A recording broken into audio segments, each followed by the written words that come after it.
మనుష్యుడు పరలోక వైపు తన ముఖం పెట్టుకున్న ఒక మనుష్యుడు భూమి మీద అతనికి ఏమి జరిగినప్పటికీ అతను ఇంకా పరలోకం వైపే తన ముఖం పెట్టుకుంటాడు.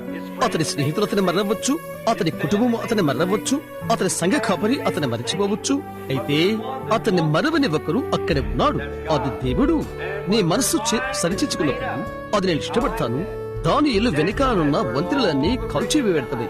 వెనకాల ఉన్న వంతెనలన్నీ కాల్చివేయబడినవి. ఇక ఎన్నడూ వెనుకకు వెలుటకు ప్రయత్నాలు లేవిక. అతడు తన వెనుకనున్న జాడలను అతడు గమనించట్లేదు. అతడు ఎదురు చూస్తున్నాడు. గతించిన విషయాలన్నీ మర్చిపోయి అతడు ఉన్నత పిలుపు యొక్క గురి యొద్దకు నెట్టుకొని వెళుతున్నాడు. అదే మనము చేయవలసి ఉంటున్నది. అదే సంఘము చేయవలసి ఉంటున్నది. తర్వాత నేను గమనిస్తూ ఉన్నప్పుడు సాతానుడు అతన్ని పరీక్షించుటకు దేవుడు దానికి అనుమతిచ్చాడు. అగ్ని ద్వారా వారు పరీక్షించారు. ఇంకా సింహపు బోను వలన కూడా ప్రతి విషయంలో దేవుడు వారిని విజయశీలుడుగా బయటకు తీసుకుని వచ్చాడు. నీతిమంతులు కలుగు ఆపదల లేఖములు. అయితే దేవుడు వాటి అన్నిట్లో నుండి వారిని విడిపించును. అదంతటి ఆశ్చర్యకరము. దానిని ఎంతగా మనం శ్లాఘించవలెను. శ్రమలు, హింసలు, పరీక్షలు అన్ని కూడా మేలు కొరికే జరుగును. కొంచెం సేపైన తర్వాత దేవుడు తన విశ్వాసాన్ని నీలో పెట్టుటకు ఆయన చూస్తాడు. అడి తర్వాత నీ కొరకు ఆయన ఘనమైన కార్యాలను చేస్తాడు. అడి తర్వాత దానియేలు దేవుడి చేతిలో ఒక సాధనముగా అవుటను మనం చూడగలుగుతాము.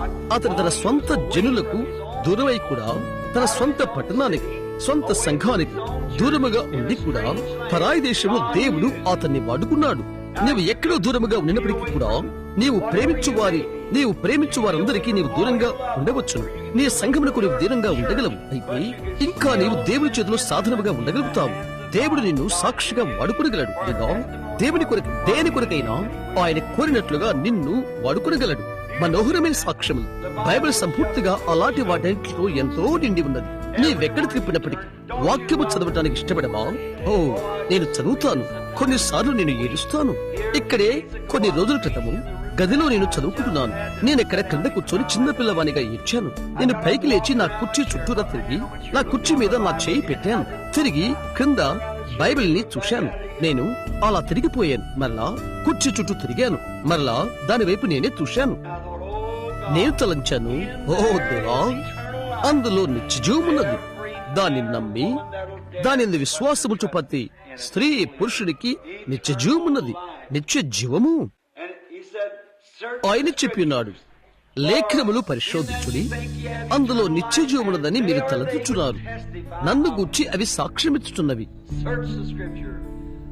లేఖనాలు పరిశోధించుడి.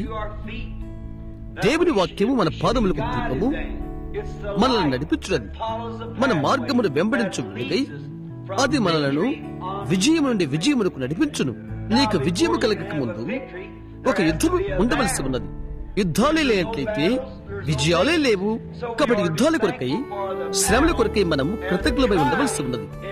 విజయాలు పొందుకునే తరుణాలు చేకూర్చున్నది దేవుడే. కొద్దిగా అది నేను పులకితునిగా చేయట్లేదా? చూశారా, యుద్ధం వచ్చును. ఒక నిన్ను గూర్చి ఒకటి చెడ్డగా చెప్తారు. వ్యాధి నీకు వస్తున్నది.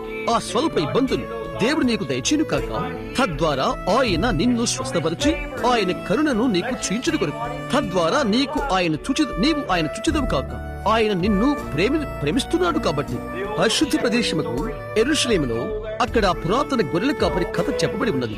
ఒక గొర్రెల కాపరి గొర్రెను ఎత్తుకుంటున్నాడు. అతను అడిగాడు, ఎందుకొరకు దాన్ని ఎత్తుకున్నావు అని అడిగాడు.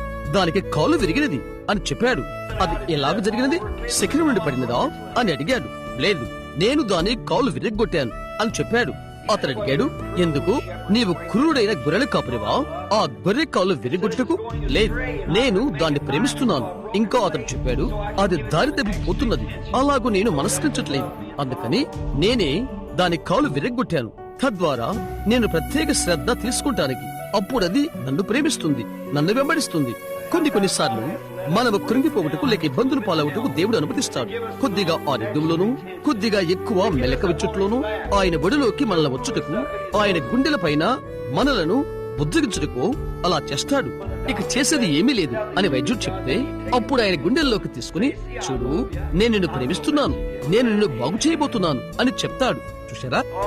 ప్రాణాన్ని కొంచెం ఉపశమనం చేయుట అది కదా. ఆయన ఎంత గొప్పవాడు. ఆయన ఆశ్చర్యకరుడైన గొర్రెల కాపరి. ఆయన కదా యెహోవా నా కాపరి, నాకు లేమి కలగదు అని దావీదు చెప్పడంలో అతిశయోక్తి లేదు. ఆయన శాంతికరమైన జలముల యొద్దకు మనల్ని నీలాగు నడిపించును. వారి ప్రాణమునకు సెలదీర్చును. మన గిన్నె నిండి పొర్లుచున్నది. శత్రువు ఎదుట అభిషేకించను. నీ యొక్క శత్రువు ఎదుట నీవిప్పుడైనా అభిషేకించబడితేవా? నీ పాత్ర నిండి పొర్లిపోయిన సాక్ష్యం ఇవ్వు. తెలుసా, శత్రువు ఎదుట అభిషేకించబడుట అన్నది ఎంతటి అద్భుతకరమో.